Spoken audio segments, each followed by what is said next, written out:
Well, good morning once again. I'm Marlin Bohling with you, and we're keeping a close eye on your ag commodity trade to start out the week here. You know, by and large, in the grain trade, we started out very firm overnight.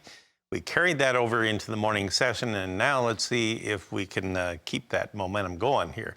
Let's take a look at our quotes provided by Bar Chart. We'll begin with the corn, and on the big board here right now, let's shift gears, and here we go. Well, July is now back to unchanged at 596.5. When we opened things up, we were a penny and a half higher, and now it's flat. Now we have September down 3 3/4, December down 3 1/4 at 531.5. That would be about 5.5 cents off of our overnight high. Seen a little bit of loss of traction here, if you will, in the grains. In July, soybeans were now down a penny and a half at 14.35. That's 11 cents off of our overnight high, almost 12 cents off of it. And November soybeans down 5 3/4 at 12.74 1/4.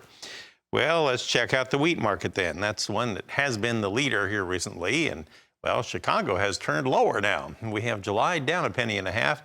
We're at 658 3/4. I believe when we came on the air, that was like 4.5 higher. So it has reversed out.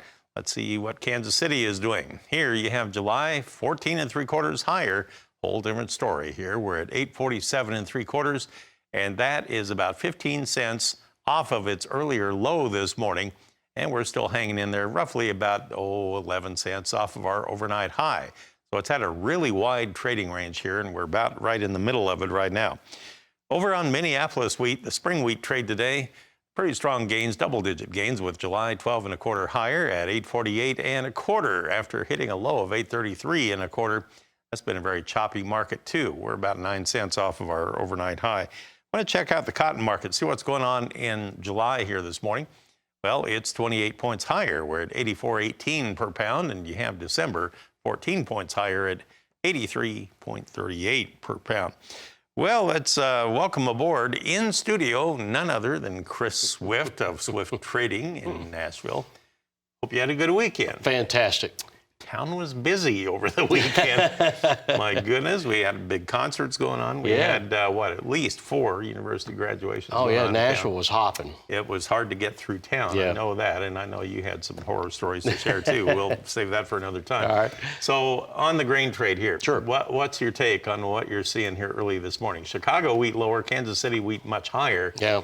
Doesn't necessarily seem to jive. Why are they so different? I think the deviations in the varieties where we see the really drought aspect, hampering the hard red winter, maybe a little bit increased moisture, hampering the planting of the spring wheat there. But Chicago wheat, all the areas around the drought area seem to be in really good shape. And then corn and beans are right in the middle of planting. So today's progress report on the planting is probably going to dictate the trade for the next couple of weeks. You see 1 or 2 days where they can't get some crop in the ground. Maybe it firms a little bit. They see that drying back off again, going to get the corn in the ground, then it kind of moves a little bit lower. But it sure looks like planting prospects are going to be very, very good this year. So last week, I believe we finished up with 26% of the corn planted in the ground as of a week ago Sunday.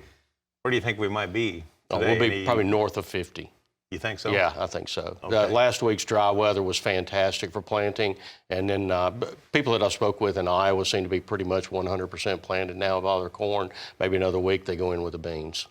Now, what do we do about the upcoming WASDE report? Is that going to be a big market factor this week, do you think, or not? Probably not. We've seen our exports kind of taper off. They haven't been really strong here lately, so I don't think that our old crop demand is going to change too awful much. And then new crop aspects, I'm not sure, but I don't think there's going to be any new crop aspects to this report. So it'll just be the old crop part of it there. But I don't think there's going to be much change into it at all. I think we're running pretty smooth. And the few gyrations that we see from the Ukrainian-Russian situation, those are going to be with us until that is resolved. So it's just a factor that we'll have to deal with day in, day out.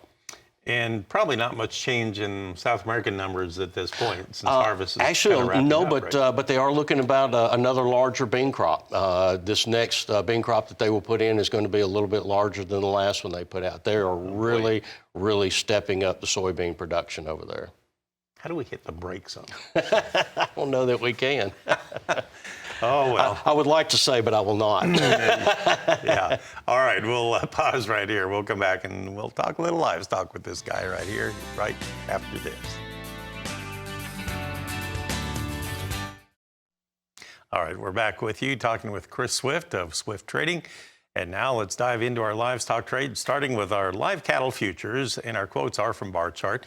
Let's take a look at the big board here and see how the live cattle are holding up. You know, Chris, they're pretty solid today. You have June up 70. We're at 162.62. August live cattle 62 higher at 160.12. And the nearbys are leading the way higher. That's kind of a positive sign, right? It is. Okay.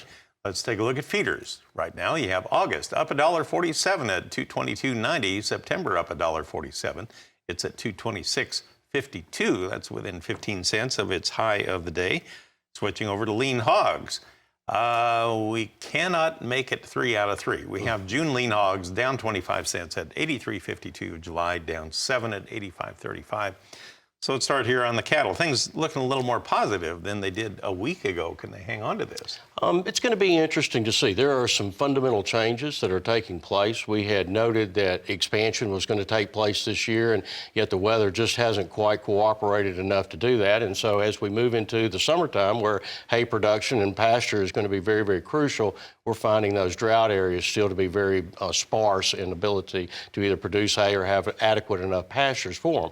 So we have heard rumors that there's probably going to be some more steers and heifers sold off that would have grazed out through the summer, but there's just not the pasture to it. And we noticed last week there was an increase in the marketings of stockers and feeder cattle, and although all those won't go on feed, a bigger portion of them will, simply because of that drought aspect. Did you, I think when we were talking during the break before we came on, did you say that that seems to be spreading northward a little bit? Yeah, yes, Sandhills. We noted that last week we saw several tweets out there that the people in the Sandhills, that sale there was going to be larger in volume, simply because people have to make decisions, and this is the decision-making time. If you're not going to get a really good first hay cutting off of this, then you're already behind the 8 ball, and they have to have enough feedstuffs to be able to carry through the winter for their cow herd. And right now, we all believe that we were going to be able to expand this year, but it just doesn't look like it. And unfortunately, that keeps, it's going to fill some of those holes that we thought would be void in the future.